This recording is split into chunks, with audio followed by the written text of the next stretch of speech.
সেরকম চাষবাস করি। আর বাবার সাথে সাথে আমিও কিন্তু চাষবাসে হেল্প করতে খুব ভালোবাসি।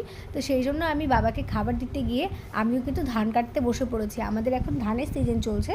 আর মানে এমন না যে আমরা জোন দিয়ে করাই না, আমরাও জোন দিয়ে করাই, কিন্তু একদম পুরো সব কিছু জোন দিয়ে করাও তো সম্ভব না।